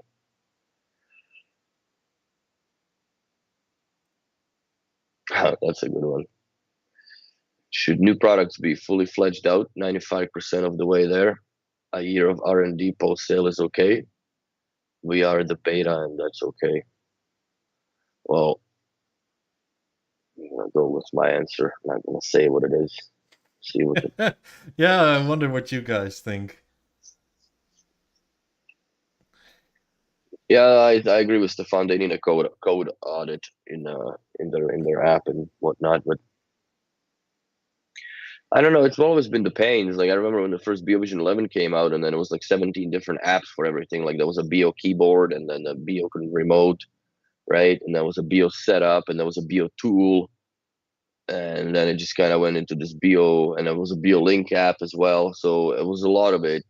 It's kind of, condensed down. I think that they should also unify the gateway or BeoLiving Intelligence into the main app, but I think it's also very, very dangerous because they're already struggling with just simple edits on the functioning or a well functioning app, more or less. That if you introduce now like the lighting and shade and camera control and all that nonsense, I think that would be it's too much for them. So, but yeah, I think that like I said, I'm just wondering what the BeoLab 8s will bring as far as the quirks in the software, even though it is a Mozart platform that's been around for now a few years, I would say. Yeah, since the So, balance was what, 2020?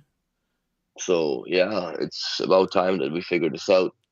And I think also they should focus on figuring out how to synchronize sound from the video sources to the rest of the link rooms in the house.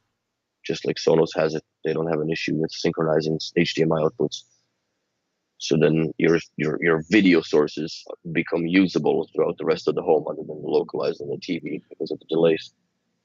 Yeah, but I mean, even that is far fetched when like who was it again?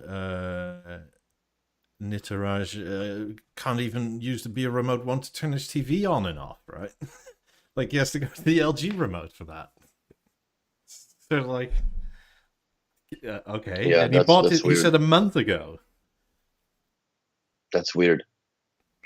I would say, yeah, check the cables, man, or reset the TV and start over. But Yeah, that is weird. I understand. Like it's probably something like that, but he like there's a dead Yeah, pixel. He said so. Most likely his dealer installed it all. I doubt the dealer made that much of an oopsie. I don't think so. But then, Like unless the dealer came there, turned it on with the LG remote, and then never turned it off, right, and never checked any of that. But you kind yeah, of but have if you to shut because it down the, resets after software updates and stuff. yeah, so it doesn't feel like they have tested it rigorously across the full range of use case scenarios. Theater as a standalone theater and full setup with range of things, speakers connected to it. I agree. I don't think that they have done their due diligence. They have done their due diligence acoustically and remeasured all the speakers and blah blah and all the bragging rights with it. But I don't think that they had tested everything the way that they were promoting it. Like they should have had a number of panels. And I understand, like, yes, if you go as a BNO and you buy, current Sony, current Panasonic, I mean, a current Panasonic doesn't even exist, current Samsung and a current LG or whatever else have you, maybe some budget TVs. Uh, you go sometimes to the house where the TV is 2, 3 years old, which is not that old, but it's definitely old compared to like the models and software and things that are in it. So, how do you play around with that? I mean, and it's not the thing is, it's not like it's the first time, right? Like No. you can go back all the way to BLab 90s when they were effectively launched, not ready. Well, they worked, but like They were not ready. They were not ready, man. The active noise room compensation was not even a thing. You had to get like a special sound card, XLR cables, and the microphone, and whatever else have you. It wasn't as simple as it is now. And I'm glad that I never fell for all that nonsense because I would have been sitting on like 3, 4, more than that. It was probably almost $1,000 worth of equipment to go measure these speakers with, yeah. where the next software update fixed it. So, oh yeah, I mean, and yeah, so first update was USB as well. it's not, and then the 50s were more or less there, but even they had 2 3 years of development whilst on sale, right? Yeah, Though turning them on and off mostly worked. Like you still had the winking on Wysa every so often. Uh, and then you had the Eclipse, which was also on a new platform that they had to develop new things for. And things like my buttons didn't work at all for like the first 9 months, 11 months, or whatever it was. yeah. And I mean, The history just repeats itself, man. It's well, at one point or another, you would say like, surely we can't expect different outcomes when we keep doing the same things, right? mhm. Like I understand there's like targets that you're supposed to have to meet and when stuff needs to come out, but at one point or another as a company you kind of have to say like this is not ready. Like yes, I know we've set this target and X amount of shows are around this that would be good to go with it, but like at some point this is not good enough. Yeah, I agree. But Yeah, BV14 also. I try not to think about the BV14. that's when they really did a burara on that, because let alone the software sucked in that TV. It was they also changed shipping companies to US, so every TV that came in here came with broken glass.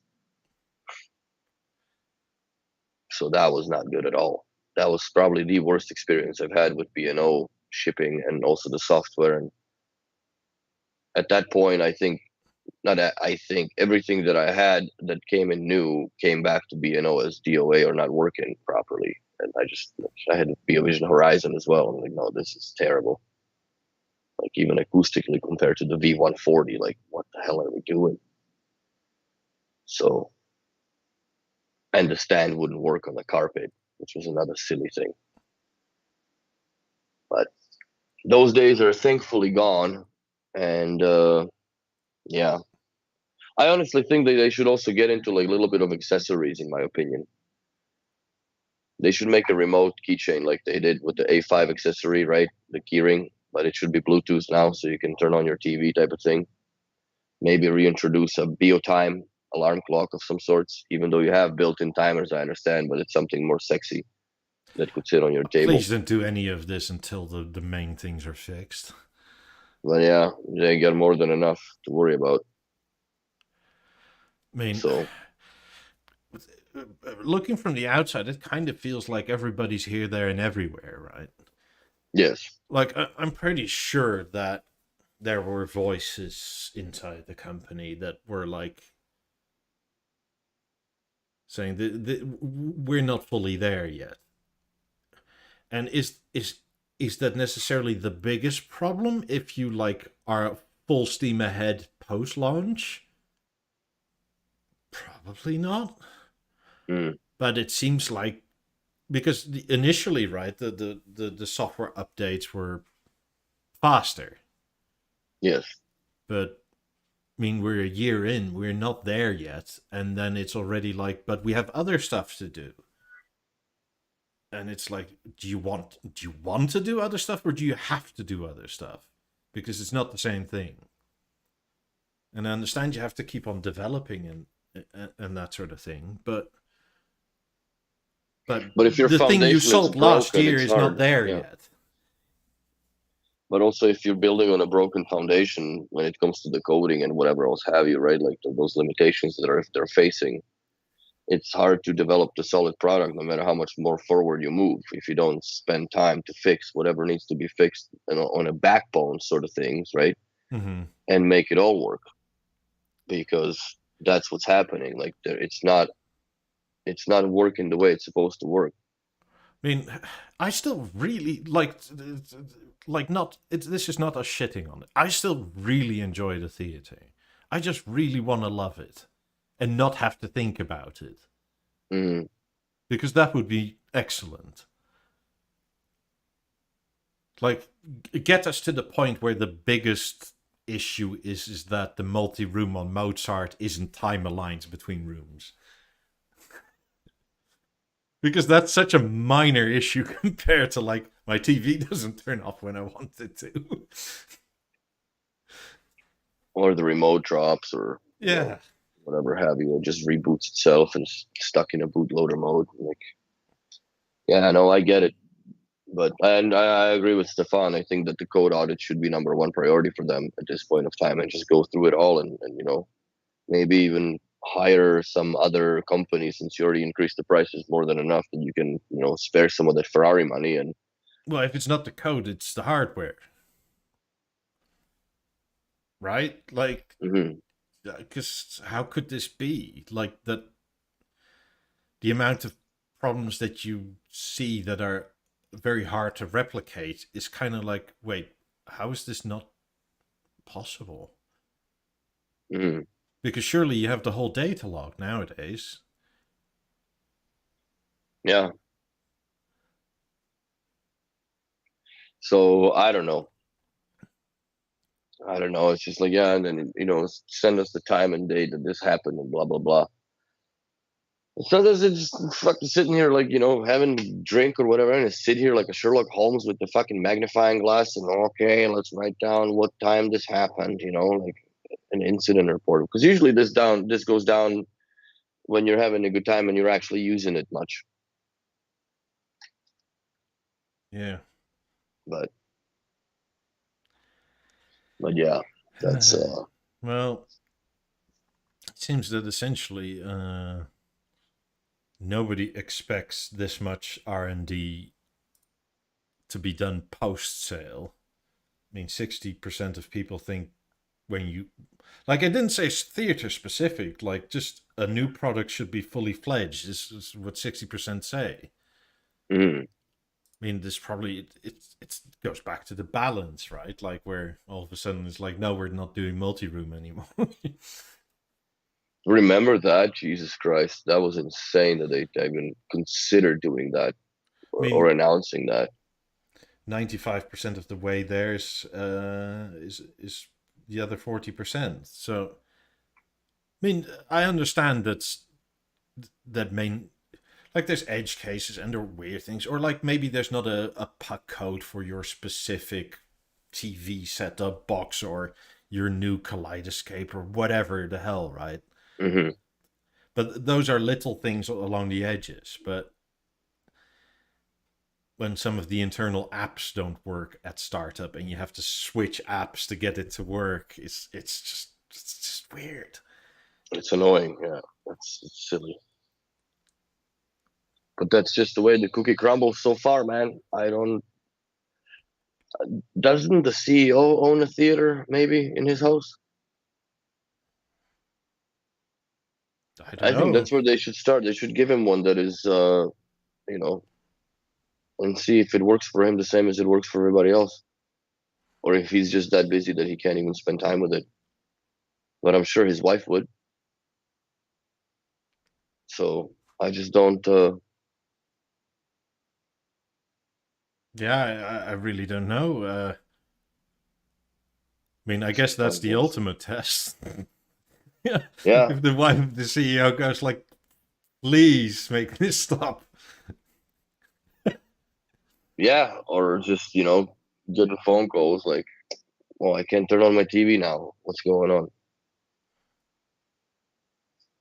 But yeah, I don't know. I don't think that they live with the product enough, and I don't think that the 9 to 5 or 8 to 4 or whatever their work schedule is that they work on things gives them enough time to actually live with the product and watch it's in its own behavior, instead of just having a whole bunch of whatever plugged into it and measuring code and or reading code and so on and so forth.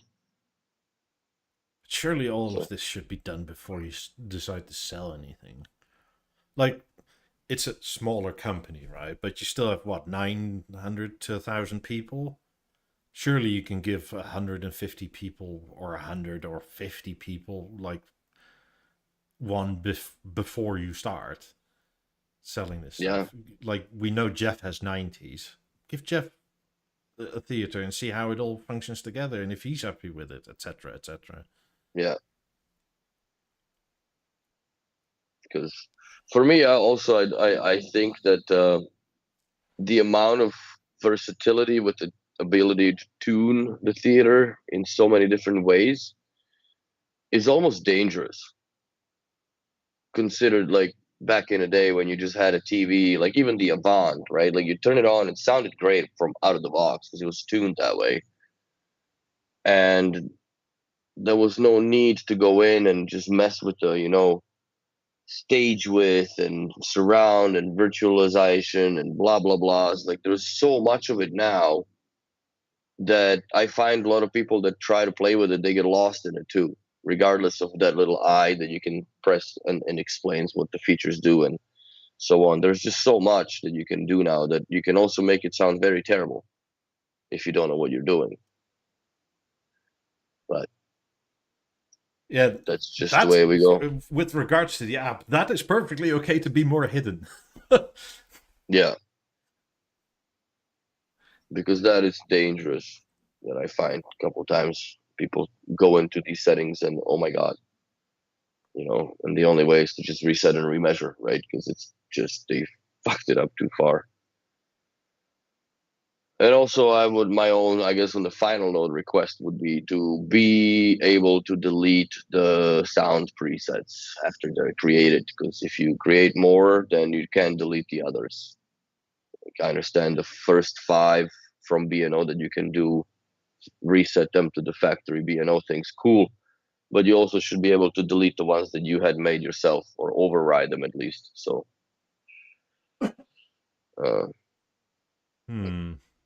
so that's one thing that I would suggest. But there's so many things that they have on their plate, man. I don't even know what pot they're cooking on. In my opinion, that's what's going on. Lars Anderson says, my right BLAB 28 curtains don't always open or close when the left one does. Right speaker secondary, and I use WiSA. Does it still play, or so is it just the curtains not opening? It'll play through the curtain. That doesn't really make any effect on it. If you press the left and right arrow on the speaker that the curtain don't open for like not few seconds, but just touch them, does it open the curtain or not? If it doesn't, then you might have a motor problem, which would be very, very, very weird. But that's first question. Second question would be, are both speakers on the same software? Because sometimes one updates and the other one don't, because it's reliant on the Wi-Fi connection from the primary speaker. So that's another thing that I would look into if they're up to date, and if not, I would factory reset both, unplug the whichever one you designate as a secondary, unplug it from power, plug in the primary, let it boot up, and right when it's booted up fully, you plug in the secondary, and while you're doing the setup on the primary, the secondary will load up, and then it'll ask you if you want to pair them again and start over. That is the procedure that I had found works 100% of the time in that order. But if you have them both powered up, then you don't know what the fuck is the serial number on each, then you don't know which one is now primary and which one is the secondary. So this is the best way to allocate that and go from there.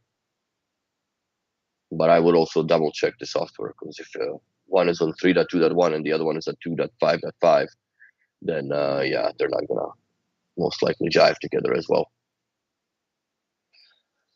So, which is still, is that still a thing? Because it was in the beginning where, like, essentially when there was a software update, you had to unpair them, then update them individually, and then repair them. Because if you did it, then one would, and it wouldn't really drop, but it would stop the secondary from updating. Well, I think that where that fault starts is that you have updated the primary, right? Then it reboots itself, connects back to the secondary, and says, okay, you're not on my software, so therefore I'm going to kick you off.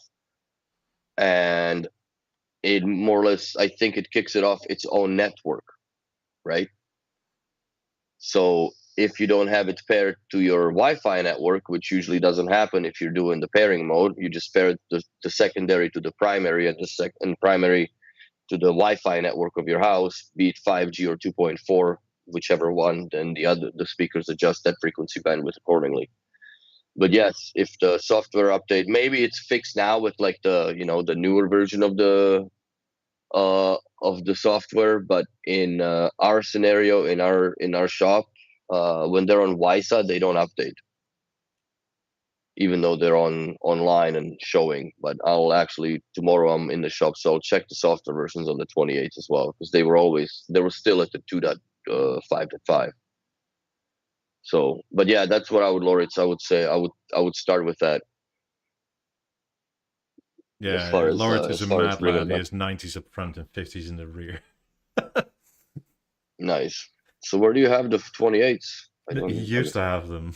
Oh, This is like, yeah. definitely. See you later, Stefan. Have a But good yeah, one. it's that's where I would I find, and that's another, that's also the one scary thing for me with the BeoLab 8s. Will that have the same effect that if you update one and the other one don't, then your things are hooped? So yeah, you if you wire them, there is always a better chance of things working properly, and you can just wire them directly into the switch, which I think would work the best.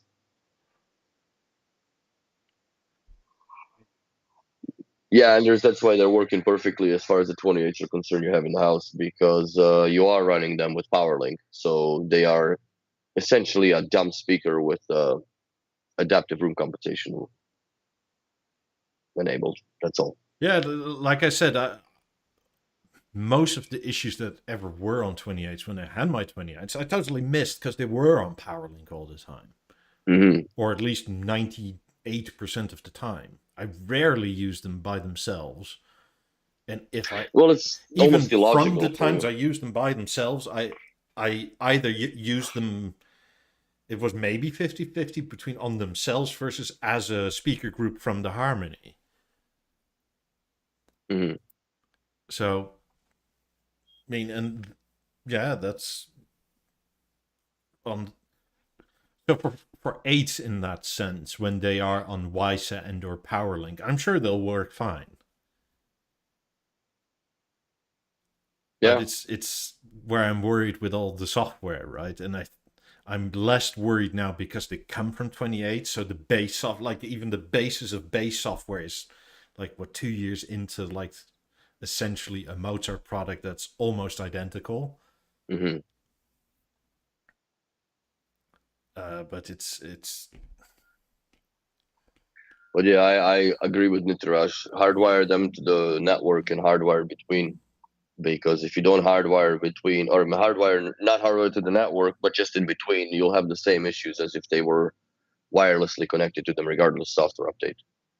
But if you have them wired and pass through from one to another, then the RJ45 switch acts as a dumb switch. So then it just passes the internet network to the same as the same for both, and essentially they would update together. If they're updating, they're going to update or one after another or independently from one another, but they would update because they are both connected to the different network than the one that is between them. So, and yeah, that's the only thing that with the eights that I'm worried about, is that it's that goofy stereo pairing. Is that usually, it works, but sometimes it doesn't, and if it doesn't, it's a real feels bad because it's a pain in the ass issue. yeah, one of the So, weirdest things I ever had with my 28s is that factory resetting didn't wipe everything. hmm. Like I had this was older software, but this was a good 6 months in, but where you like the secondary couldn't connect to the primary for no apparent reason. So you Hmm. and you couldn't also unpair them for some reason. So you factory reset them, right? And then you try to log into your Wi-Fi and it just refuses. So you factory reset them again, and all of a sudden your Wi-Fi password is there. It's like, huh? I've had that happen once with the A5 where I could not use the app. I have to do it through the AirPlay pairing on the iPad as an Mm-hmm. AirPlay device. That's the only way that it took on the network, and then it showed up in the app like, "Hey, nothing happened. I'm here." After 25 minutes of going back I and forth, mean, I resetting may close to buy the some router. BeoLab 8s for the kitchen or something, Mm. but I'm not like running out to get them because first of all, it's I mean, it's not a need to have a lot of stuff in the kitchen.